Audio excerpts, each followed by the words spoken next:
Hi everyone, welcome back to another episode of Planet Futbol. We're here to break down all the biggest and most important stories happening in the football world. Today we'll be speaking with US soccer star Carli Lloyd, as well as the Athletic's German football reporter Raphael Honigstein. I'm Grant Wahl, and sitting across from me is my wonderful co-host, Luis Miguel Echegaray. You excited to get this thing going, my friend? Let's do this, my friend. Let's do it. We're heading into week 3 of the Premier League, and I want to ask you about Chelsea, which has just 1 point from 2 games, and was outplayed for much of the game by Leicester at home in a 1-1 tie last weekend. How concerned should Chelsea fans be right now? I think it depends on what Chelsea fans expect of Frank Lampard in his first season as manager. To be honest with you, I think that a top 4 finish is a tall order.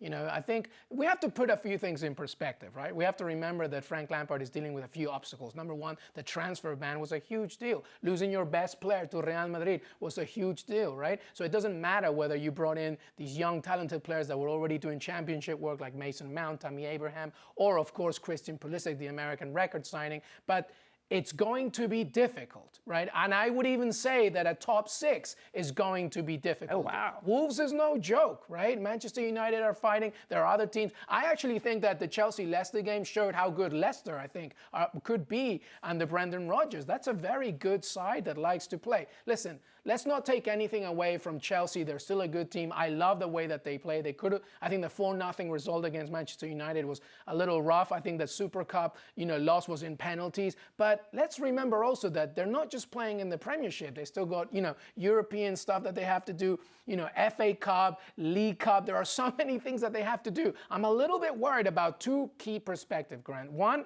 is the depth in center backs. What happens, right, if Christensen or Suma loses to injury? Right? What is going to happen? Fikayo Tomori, who was playing for Derby as well last season, is a very good center back, but, is he a Champions League caliber center back? They just sold David Luiz, by the way. Right. Well, of course, David Luiz coming, losing to Arsenal as well. Like, what were they thinking when it comes to that situation? The other side is up front. What happens if Giroud gets hurt? Tammy Abraham, I'm a big fan, doing a lot for Aston Villa last season. But again, is that a caliber that you can say, yes, they will make it to our top 4? I'm hearing rumors that Loftus-Cheek might be asked to be a center forward. You don't know. So there are many key problems and obstacles that Frank Lampard has to face. I'm not saying that it's not going to happen. I like aesthetically what I'm seeing. But the mountain is much higher than ever before, and it will be very interesting to see if they can do a top 4. I see them as hopefully a 6. I don't see them in the Champions League by the end of this year. I thought that was a bizarre game against Leicester because Chelsea totally dominated the first 20 minutes. And after that, it was Leicester's game, to be honest. And they dominated the midfield. They made James Maddison look like an amazing player, and he deserves credit for the way he played in that game. But I still don't get the feeling that they know how to handle Conte and Jorginho in the right positions on the field. And you come away from that game thinking maybe Conte should be a little farther back and maybe they can play side by side more instead of having one guy up higher on the field. And let's talk about Christian Pulisic. He got the start the other day just as he had against Liverpool. I thought he had a good game against Liverpool with the assist and the goal that got called back. He wasn't as good against Leicester, and I realize he's under some pressure. He wants to try things. I think Leicester defended well against him, but he needs to be a factor. When you spend $73 million on a player, that player needs to come in and be a factor, and he wasn't so much in this game. And then you're right, up front, I just don't see anyone on this team being a 25-goal scorer. Not Giroud, not Abraham, not anyone they have on Chelsea right now, and I think that's got to be a concern. So vamos a ver. Let's see what happens. Moving on. LAFC has been far and away the best team in MLS this season, but Bob Bradley's team has yet to beat the crosstown rival LA Galaxy in 4 attempts, as Zlatan Ibrahimovic has eaten LAFC for lunch. LAFC gets another crack at the Galaxy at home on Sunday. It's going to be a great one. El Tráfico. Grant, how do they approach this game in order to get finally a win against their local rival? I think they need to make a statement early, and LAFC needs to do what they've done all season against every other team except the LA Galaxy, which is to score a ton of goals. Their goal difference is off the charts this season. It's absolutely incredible. They just beat San Jose 4-0 midweek. Could have been worse than that. And Carlos Vela is in the form of his life, I would think, right now, and just so much fun to watch. They are taking MLS to new levels. And that's why it's so crazy that they haven't been able to beat the LA Galaxy in 4 tries. And Ibrahimovic is kind of in their head at this point. And so that psychological aspect is actually really intriguing to me. And to see how willing Ibrahimovic has been to say publicly, these guys aren't at my level. Vela's not at my level. I am Zlatan. I keep scoring against you. And that's all that he's done. And so if you're LAFC, you must win this game. And if you are going to win it by a few goals, and maybe that might get Ibrahimovic to shut up a little bit. Yeah, listen, from the psychological, I'll ante it up to the physical, because I think now that's how LFC needs to play in order to win. Because quite simply, aside from the mental games that Zlatan plays, and listen, you don't troll Zlatan and expect that he's not going to do anything. Exactly, what are you thinking when you're saying that who's better, Vela or Ibrahimovic? He's going to answer back, right? I think LAFC's biggest issue with Galaxy is that quite simply, they get out-muscled. They get out-physicalized. Zlatan is just too much for them. They need to win every second ball. Every second ball needs to be in LAFC. And the advantage is that they're at home now, right? They have the comfort of their own fans. But I don't think that this is going to be a win for LAFC unless they can be physical with them every single time. LAFC has 62 points in the league right now as we speak, but it doesn't matter. You need to beat your local derby, and you need to beat Zlatan, and that's hard. Moving on, Italy Serie A starts this Saturday. Juventus is going for its 9th straight title. Which team do you think will give Juve the best run for the Scudetto this season, and why?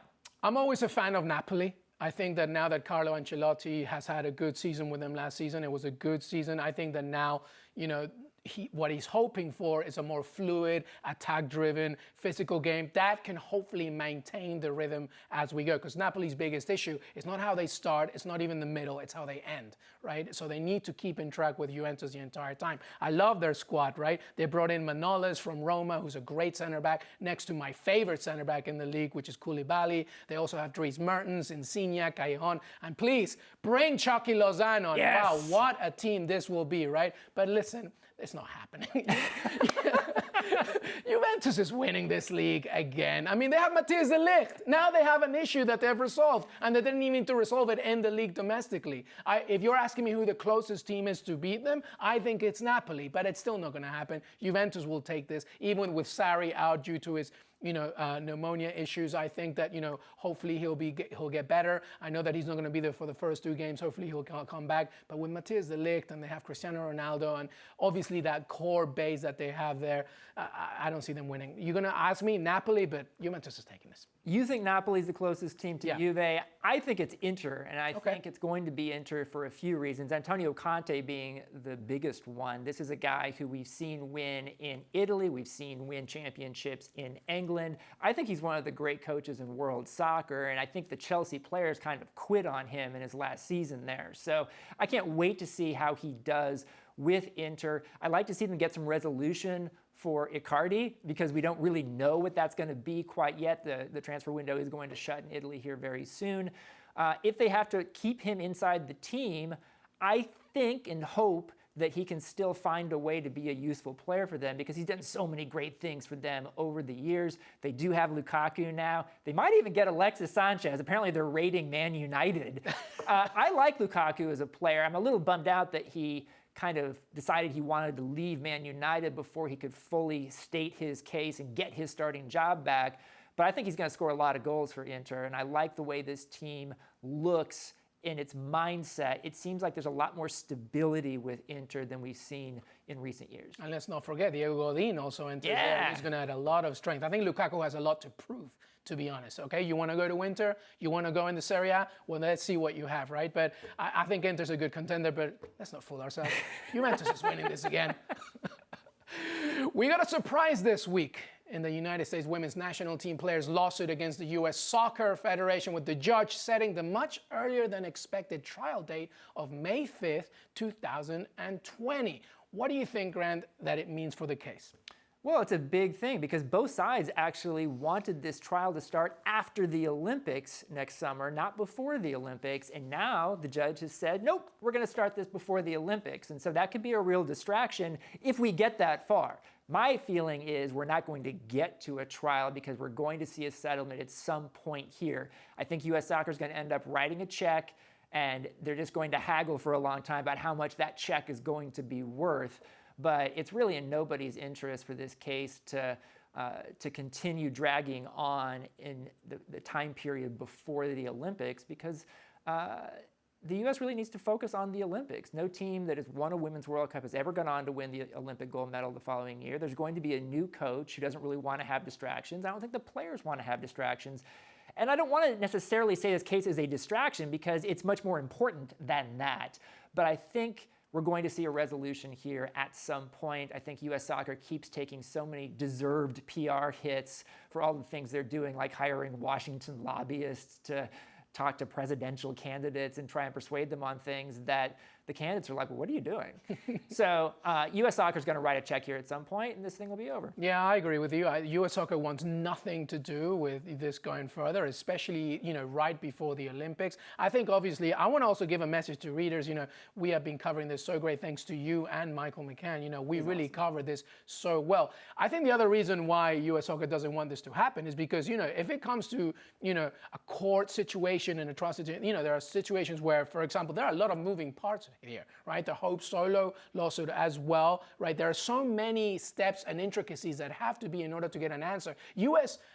Soccer officials, may be asked to be witnesses. They may not do so. There's also, several players that want different things. And also, the answer doesn't just lie within this is how much you deserve to be paid. There's still so many other intricacies that need to happen. They want anything but going to court, and I agree with you. I think it'll come eventually to a settlement. Next up, this week, the IFAB, which handles the laws of the game, sent a letter to leagues and confederations reminding them of the need to use VAR to enforce the new rule requiring goalkeepers to keep 1 foot on the goal line during penalty kicks. UEFA, the Premier League, and the Bundesliga had said they would not use VAR for that. What's your take on that situation? Well, I've got two things to say. First of all, it's a shame that the Women's World Cup was the guinea pig for this because, it just completely got ruined. The tournament didn't get ruined, but it definitely halted so much of everything that we wanted to see. I mean, we saw so many occasions when obviously VAR had to come in, nobody really knew or was confused and angered by the situation, and as a result, the women's game, suffered. And the biggest tournament in the summer suffered because of it. So it's a shame that it became a guinea pig. And then as a result, obviously, the rules came in and told all these leagues to, take step. Now, the other thing is, it's funny that leagues like the Premier League and the, Bundesliga or UEFA are saying, oh, hold on a second. When actually, this is the part where I don't mind VAR coming in because the rhythm has already stopped. It's already a penalty. Right? So you have already a situation where you can calmly see if the goalkeeper is stepping off his line. So why not, actually adhere to the rules that are actually in place? So that to me is another issue. The other thing is that I think this is going to take 5 years to be happy with it, 10 years for it to be perfected.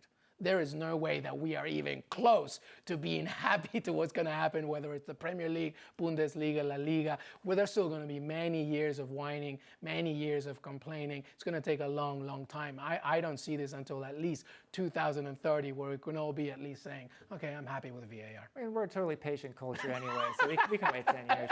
But what I would say is, for now, I want to see how will UEFA and the Premier League and the Bundesliga respond, because will they actually call this the way that the IFAB and FIFA want them to, and are now insisting publicly that they do? Because in the Super Cup final, we saw Adrian come off his line with both feet against Chelsea to stop a penalty, and it wasn't called. And so IFAB is saying now, you can't do that. You can't freelance and go off on your own right now. You've got to actually use VAR the way that we want you to. And if there's one situation where it's okay, yes, do it, it's here. Because the rhythm and the flow of the game has stopped because of a dead ball situation. So just do it. The one thing that surprised me, though, is IFAB also said that if you shoot, the penalty taker shoots wide of the goal or above the goal or misses the goal completely and the goalkeeper had both feet off the line, that's okay, which was not the case when France played Nigeria in the Women's World Cup. Which is why I don't like the fact that the tournament was a guinea pig for this, but hey. Joining us now is Carli Lloyd, the two-time World Cup and Olympic champion and two-time World Player of the Year. Carli, thanks for joining us. Yeah, thanks for having me on. Carli, lots to talk about, but we have to start with the news this week of you banging in 55-yard field goals with the NFL's Eagles and Ravens. Tell us the story of how this came about and how you got to trying from such a long distance. Well, it's funny. We live in a world with social media and things blow up. I was casually just, wanting to bang in a few field goals because I'm a competitor and I actually really enjoy doing it. But I got invited from the Eagles, my contact there, and it happened to be they were practicing against the Ravens, who I actually know the former mayor a couple towns over from me. Who's also the special teams and kicking coach for the Ravens. So he's been trying to get me out for the last couple of years, and it just kind of finally all synced together. And, attended practice with my husband, Brian, and my coach and mentor, James's son, Preston. And we just enjoyed the day, and I brought my boots. So afterwards I could hit a few field goals, and I started at 25 yards. And I just kept moving back and was aiming for Elliott and Tucker's 61-yarder record. So I attempted a 57, had the length, but it didn't go in between the small goalposts or the field goal posts on this one. But yeah, it was a lot of fun. Definitely blew up more than I could ever imagined. I love how you begin this by just going, yeah, I was just casually doing a 55-yard. Now, here's a question for you, Carli, because many of us are discussing this now. Are you getting any interest from NFL teams? Has anyone come to you and approached you about it? Because, obviously, we know about your feet and what you can do on the soccer field, and we've seen you do, field goals before, but to me, this was so impressive. I'm wondering if you're getting any phone calls to do a side gig. It's there's been some interesting chatter about it. I think anything is possible. It's been really interesting because for me, I'm just an athlete. I'm a competitor, but for so many other people, I think, they're starting to think, will there ever be a female in the NFL at some point? And I think we're kind of at that crossroads as far as equality and just women empowerment.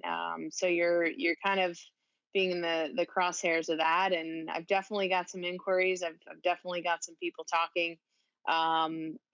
Anything's possible, but right now I'm strictly a soccer player, and we'll see what the future holds. Well, I'm a Giants fan, so I would be willing, but I know that there's no way you're doing that. So, but that's great. I think the Bears especially need some help. Yeah, I've heard some chatter about a lot of teams. But in terms of the NWSL, there's some real positive news around your team, Sky Blue, of late, with another record-setting crowd for the team and playing for the first time at Red Bull Arena. How are you seeing things right now with Sky Blue? I think things are definitely doing a lot better, which is what we would want to see. We all deserve. I think that moving the game to Red Bull gave you a real sense of the professional league. I think nothing against Rutgers, but it's just a different feel when you play in a venue like Red Bull. It's a professional environment, and you feel that. And it was great. It was a very, very hot game. But we fought till the end and came away with a point. But I do feel that things are definitely looking a lot brighter for the organization and for the team. And that's ultimately what we want, because it's going to help the league in the long run. And, we'll see what happens as far as, if there's any changes next year within the organization or potential ownership additions. I think that we can only make it better and can only go up from here on out. Carli, as you know, of course, ESPN and the league have also secured worldwide rights for the remainder of the season, which is great news for NWSL as it looks to grow its audience and now internationally. What else do you think needs to be done in order to make sure that the league's popularity just keeps growing, especially in a non-World Cup year? I think it's tricky. I think that that's the most important thing. That's the key is, we're seeing all this attendance records happen after a World Cup. We saw it after 2015 as well. And then we saw a dip in attendance, a decrease shortly after that. So with the Olympics next year, the potential of, the league kind of taking a little bit of a break, and then, following year, nothing really going on. I think it's important to just continue to get the word out. It's important to continue to, have these games broadcasted. I think that's what's really important. And it's great ESPN is, picked that up and broadcasting those games. But ultimately, the word has to get out. There's still not enough people that know that there's a women's professional league that goes on in this country. And that to me is a problem, and we have to make that better, and we have to make everybody aware of it. So continue the chatter, continue the talks, and like I said, just continue to broadcast these games, because the more people that see it, and the product is there, the more that people are going to jump on board and support us. Well, let's keep talking about it. Next up is Houston Dash at BVA Stadium. The last two matches you guys that played against Houston have been tight, with you guys losing narrowly 1-0. How are you planning this matchup to make sure this one turns in your favor? Well, I think, the last time we went there, I don't think we were maybe as organized. And, I think right now we've had some really, really good training sessions. I think people are very clear on their roles, clear on the way that we want to play. And I think that this team has just kind of turned a corner as far as being able to fight and weather the storm throughout the game. Usually we've, potentially seen us, maybe giving up a late goal and then not being able to come back. And we've done that on several occasions. So I think we're in a much better position. We're confident. I think we've got a consistent roster and starting lineup that has been starting these last couple of games. So I think we're feeling really good, and I think we're a totally different team to when we were last game. Even though I do think we still played well the last time we were out there, but I think this one will be extra special. And Houston are a great team, so we just have to keep continuing to focus on us and go there and fight for the win. Carli, with the U.S. national team, you have a victory tour game next Thursday in your hometown area of Philadelphia.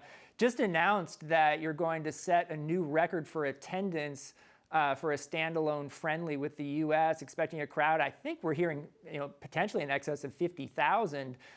You're going to get a new coach soon after Jill Ellis's departure.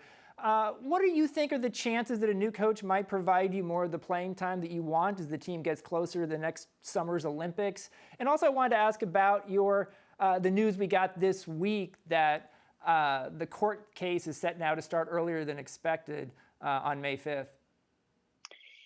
Yeah, so I'm selfishly really excited for the game of the link, to especially to hold the record now.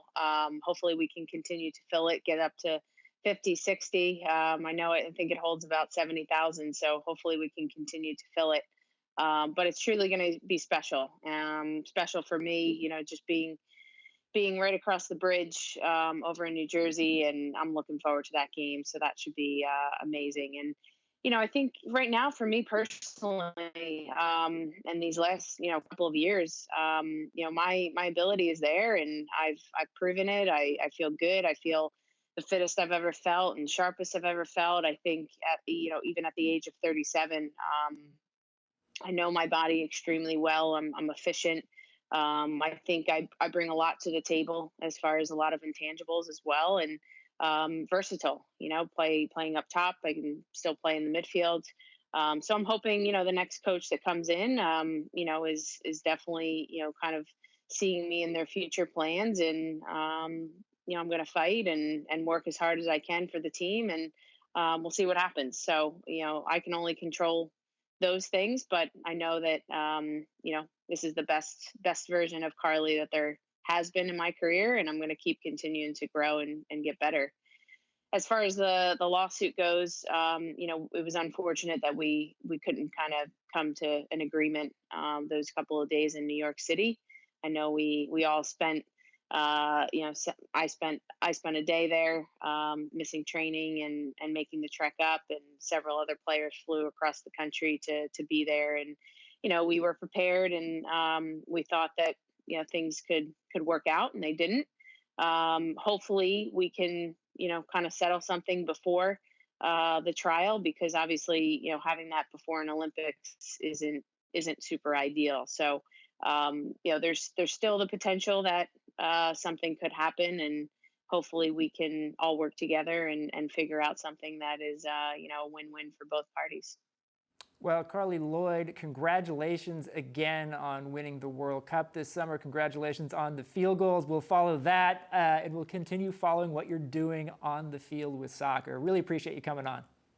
No problem. Thank you, guys. Really appreciate it. Don't sign with the Eagles.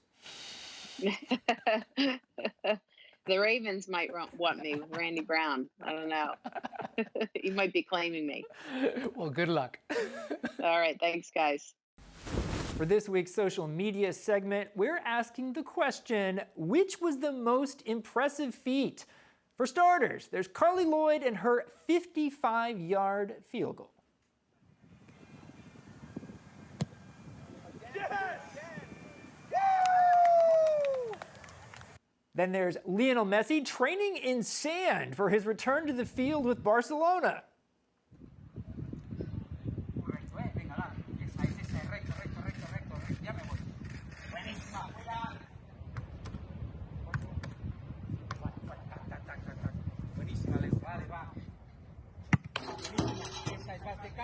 Ahora, perfecto. Esa es. And then there's Mohamed Salah, who's walking on water in a new Adidas ad.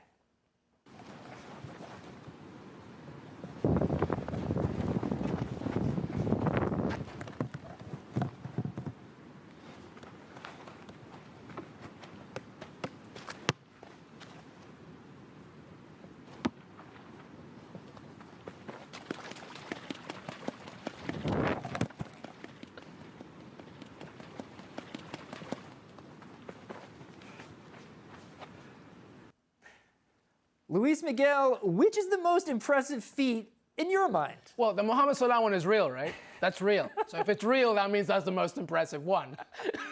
No, seriously. Okay, let's break it down. Let's see. Well, Carli Lloyd obviously was incredible. Not as good as her World Cup final halfway goal, which to me is obviously impressive. But come on, Carli Lloyd, 55-yarder. She's an NFL kicker already. That's incredible. Messi doing it in the sand. I mean, many athletes train in the sand.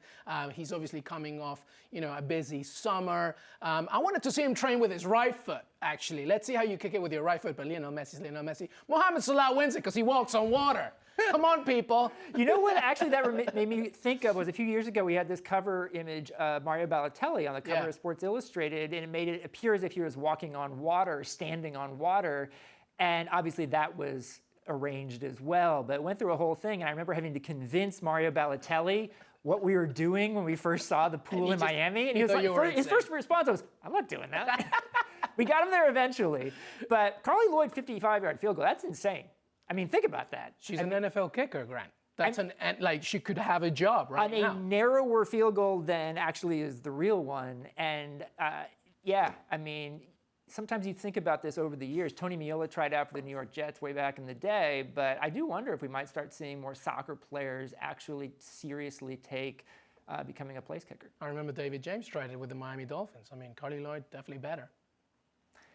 And now it's time for our Games of the Week segment. Luis Miguel, what's yours? My game of the week is El Tráfico, LAFC versus Galaxy. Here's why. I mean, listen, when we talk about MLS right now, Grant, I think that there's little argument to be made that everything right now is happening in Los Angeles. We can clearly see that Zlatan Ibrahimovic obviously causes so much attention with the Galaxy, but Carlos Vela, man, I mean, we've already seen a golazo that we saw this week, the leading scorer in the league. LAFC also, we're going to talk a lot about this, as we go on, but one of the main things is also that LAFC still hasn't gone the leg over Los Angeles Galaxy. This is a very good opportunity, despite of the fact that LAFC is still so ahead and clearly the best team in the league. It still needs to get one over its main derby rival. And to me, this is another opportunity for Carlos Vela and Zlatan to really show what they can do. I can't wait for this game. It's the game of the season in MLS, and you've got LAFC just destroying the league, and they can't get a win so far in 4 games against the LA Galaxy. Zlatan has owned LAFC, but this game is going to be at Bank of California Stadium, and I think LAFC is going to be so motivated for this game. Great to see prices on tickets on the open market going for crazy money.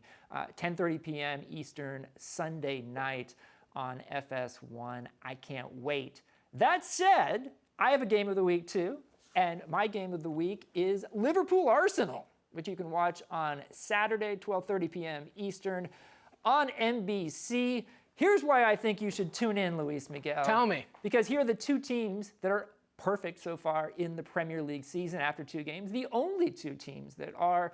And I think both teams have real motivation in this game, because if you're Arsenal, I think there's a chance to really have a statement made that, we're not just thinking about making top 4, that maybe you should think we have a chance to be at the top of the league. Why not? We're going to Anfield. There's not a lot of pressure on us. Dani Ceballos has been a revelation so far. It makes me wonder why Real Madrid didn't keep him, but he's been great for Arsenal. The front line I'm very impressed with by Arsenal, and this is a real opportunity here against a Liverpool team that has not been at its best so far, even though they've gotten 3 points from their first 2 games. So let's see what happens here. With Liverpool, I think if you're Jurgen Klopp, you want to see your team perform at a higher level against a top opponent. And you'd like to see maybe your goalkeeper, Adrian, have a bit better game than he had last week with the screw-up. Yeah, well, thank God that Liverpool had the game won already by the time that happened. But yes, obviously, when you're thinking about the European games, Liverpool-Arsenal is a clear must-watch. Listen, to me, this is now the test for Unai Emery, okay? Like, obviously started very well. He already has a season under him with Arsenal. Some new players, like you said, Dani Ceballos coming on loan from Real Madrid. Also, you have Pierre-Emerick Aubameyang and obviously Alexandre Lacazette, 2 clear strikers. Let's not forget that on the other side, Sadio Mane and Mohamed Salah. These are the top 3 strikers right now, really, for a long time in the Premier League. But this is Unai Emery's first test. What can you do? I mean, obviously it's early in the season. A loss is not necessarily, the most impactful thing that's going to happen to you, but it will say a lot about what you have learned from the time that you have been here. For Liverpool, as you said, this is really obviously the best big test for them. And as we see such a strong Man City already, there are no points to be dropped from the very beginning. When we think about, the narrow margins in terms of trying to win the title, you got to remember these early games. You lose points here, and it could all mean very much in terms of when you want to win the league. So to me, this is the biggest game as well in Europe, and we'll see what happens. But, for me, it's about Emery and what he can do with his new look Arsenal. I don't say this very often, but I'm more excited about this MLS game, LAFC Galaxy, than I am about any game in Europe. Oh, me too, my friend. Let's go to LA. Joining us now is Raphael Honigstein, the leading authority in the English language on German football. He writes for The Athletic, among other outlets, and wrote the terrific book Bring the Noise about Liverpool manager Jurgen Klopp, which has a newly updated paperback version. Rafi, thanks for coming on the show. Thanks for having me, guys. Before we get to Germany, I wanted to ask you about Klopp's Liverpool. What specific things are you most interested to see about how Klopp approaches his job with Liverpool this season? Well, I think what's interesting is that Liverpool approached the season being seen as genuine title contenders, if not favourites, to win. And I think that's comes with a slightly heightened sense of expectation, something that he hasn't perhaps experienced before. Of course, there was pressure to win something at Liverpool, but the pressure to win a title, as it were, is something that at Dortmund was never the case, where they were always the underdogs, and certainly at Mainz, where they were fighting for either promotion or against relegation. So I think it comes with a different mindset, and drumming that sense of focus and concentration into his players on the back of a successful season will perhaps be slightly more difficult, because it's only natural, if you achieve something and if you've done so well as they did last season, perhaps to think that we can maybe take a little bit easier, maybe play with 95%, 90%, but he will work very hard to make sure that mindset doesn't set in.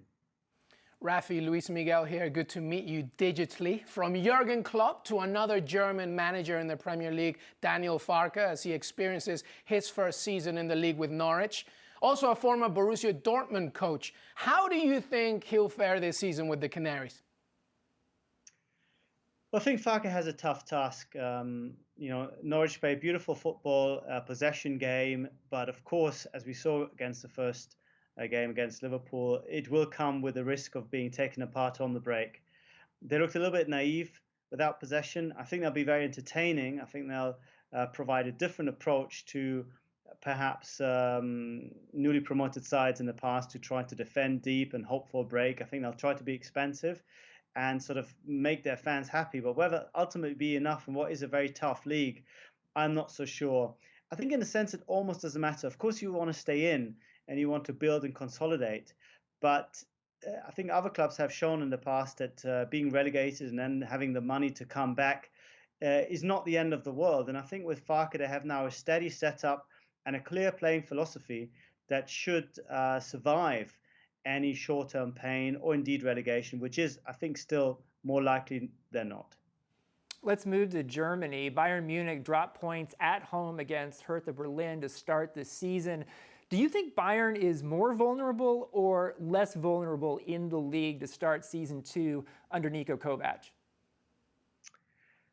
I think they're just as vulnerable as they were last year. Of course, we have to put this into context. I mean, vulnerable for Bayern means winning the league by 2 points. They still won the double. They're still very likely to win an 8th consecutive title. But I think there is a sense of fragility, which is not just related to what happens on the pitch, but also the behind-the-scenes strife, the lack of real backing for Kovac, the lack of real authority, I think, that he has in the dressing room, and some very late signings, of course, which perhaps haven't addressed all the issues for Bayern. So Dortmund feel very confident. I think they have a right to feel buoyant about their chances, because Bayern just don't look as unassailable as they were under Pep Guardiola, for example, or under Jupp Heynckes. So there is a chance, but it's down to Dortmund to really take it. Let's stick with the team and one of those late signings you were talking about. Felipe Coutinho, now a Bayern Munich player, as the club signs the Brazilian on a season-long loan move with an option to buy. Rafi, now that he's a big name, there's no doubt about it, but how do you expect him to perform in Germany? And are there spots in the lineup that perhaps required a little more attention? Well, first of all, he is a wonderful player. I don't think there's any doubt about that. The media reaction has been very strong, especially internationally. He is as close as a superstar as Bayern have signed in many years. So it is a big coup for them. It's a big coup for the Bundesliga. It reflects well on both Bayern and the league that they can attract such talent. But it is a short-term measure unless they take up the option to Bayern next year, which he has to agree to, of course, as well. And it feels a little bit like papering over the cracks. They spent all summer looking for a third winger, a real attacking wide player that can bring the sort of cut and thrust that Robben and Ribéry used to provide. They were after Leroy Sané, that was not a secret. They were after Callum Hudson-Odoi and a couple of others. And they ended up with a player who's perhaps more happy playing as a playmaker in the number 10 position. He can play out wide. He can do his thing, but he's perhaps not the player they were looking for. So as much as he'll provide real quality and that final ball and those free kick skills and all these wonderful things that he does, you wonder if it's not a slightly reactive signing rather than one that fits in the overall strategy of Bayern, which is to build a new team. This is very much a stopgap measure to me, and he might be able to do the job, but I don't think he solves the bigger structural problems that we hinted at or talked about a little bit earlier. Rafi, at long last, Julian Nagelsmann has taken over at RB Leipzig. In what ways do you think he has already started to stamp his identity on this team? I think it's a little bit early to say that the team is already a Nagelsmann team. He himself was very complimentary after their first round win against Union, saying he liked the fact how the team managed to mix things up. They're playing a pressing game, which bore dividends in the first half, and then they controlled the game with a slightly more passing approach in the second half. His versatility is his biggest asset. You know, he likes to change things all the time, likes to rotate, likes to change tactics. He's very much a Guardiola type manager in that respect, very active, very interventionist. And I think it's a very demanding way of coaching, which will have to take a bit more time before the players get truly used to it. But the early signs are very encouraging. This was already the third best team last year. Now they have one of the best, if not the best, young German coach managing them. So, you know, the improvement will have to be quite severe if they were to take over the slots that Bayern and Dortmund have been occupying in recent years. But it's not impossible, because that has been his expertise at Hoffenheim. And the early indications, as we said, are that he's having a similar effect possibly at Leipzig. Rafi, we can't talk about the Bundesliga without Borussia Dortmund. Impressive start with a 5-1 win over Augsburg. My favorite player in the league, Paco Alcácer, with a brace. New boy Julian Brandt also scored. They're away at FC Köln on Friday. How do you see them doing this season and in Europe? Well, Borussia Dortmund feel that they have a realistic shot at winning the championship. A lot of people have changed their minds and think they might now even be slight favorites. As compared to Bayern, I think that might be overstating the case a little bit, but certainly it is as good a chance as they have had in this decade. You know, that the last two big wins in the league came under Jurgen Klopp when they were the outsiders, where they're the underdogs. Now you're beginning to feel as if they're getting closer to Bayern, to be closer to an even keel. Some people are saying the depth in the squad now is bigger than Bayern's. Perhaps not the individual quality, perhaps not the starting 11, perhaps not the experience, where Bayern are much ahead. But I think they now have a squad that provides a lot of versatility for Lucien Favre, the manager, to deal with the demands of the league and the Champions League, where they let themselves down a little bit last year. And in Mats Hummels at the back, crucially, I think they now have the vocal leadership and the experience that they were missing very badly last year. So all the early signs from that great win in the first game show that Dortmund have what it takes to win, but they need to find a consistency that ultimately was their downfall in the second half of the season last year. Raphael Honigstein, you can read him in The Athletic and other places. You can also see him on Amazon in This Is Football in one of their episodes. Good work, Rafi. Thanks so much for joining us. Thank you for having me, guys. And finally, our parting shots. Last week in France, something important happened during a Ligue 2 match between Nancy and Le Mans. As we see far too often in the soccer world, homophobic chanting was taking place in the stands. After a warning over the PA system went unheeded, following a new rule in France, the referee blew his whistle and stopped the game. The PA announcer said the game would be suspended if the homophobic chants didn't stop, and players from Nancy approached the fans and asked them to cease and desist, which they did. It was quite a contrast to the scene on Wednesday in LA, where the League's Cup game between the Galaxy and Cruz Azul was constantly marred by the homophobic P-word chant on goal kicks that we hear so often connected to Mexican soccer. It's the same chant that FIFA has fined the Mexican Federation for multiple times, but never taken truly serious action against. No referee stopped the game in LA and threatened to have it suspended, and so the chant only continued. There is no reason that soccer authorities can't do exactly what that French referee did whenever there are homophobic or racist chants in the stands at games. Stop the game. Suspend the game if the chants continue. Thank you to French soccer officials for showing some common sense that everyone should follow. Yeah, well said, my friend. I mean, you know, Nothing's going to happen unless direct action like this happens. And unfortunately, the pressures of it being a big game or a big team or the money behind it, it's just going to go on and on and on until we have aggressive action. And I'll go even further by saying that not only must that happen, but also now really put more people, more eyes on who's doing it, ban them, and go beyond that. Go into these communities and see who are the season ticket holders, how are they getting the tickets, where are these people coming from, and how we can eradicate this, because honestly, nothing is going to happen unless direct action happens. And the best way to annihilate it is to stop what they're there for in the first place, the game. And you shouldn't be relying on the players themselves, or specifically like Black players or gay players. They shouldn't be the ones to have to take a stand against this. It's the organizers of the game itself. It's the leagues, the clubs, the referees. Yep.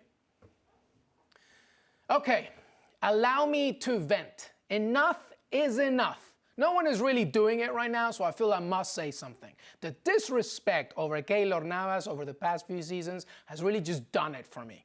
As reports came out this week that he wants out of Real Madrid, and seriously, who can blame him, due to playing second fiddle to Thibaut Courtois, this was finally Keylor saying to Zinedine Zidane, you know what? Esto ya se acabó. Enough is enough. Listen, Navas to me is one of the most underappreciated players in the game right now. A 3-time Champions League winner, a Spanish League champion, and a World Cup quarterfinalist with Costa Rica. Costa Rica, a quarter finalist, okay? A keeper with minimal flaws to his technical ability, and yet somehow didn't seem worthy enough, having to settle as backup since Courtois arrived 2 years ago.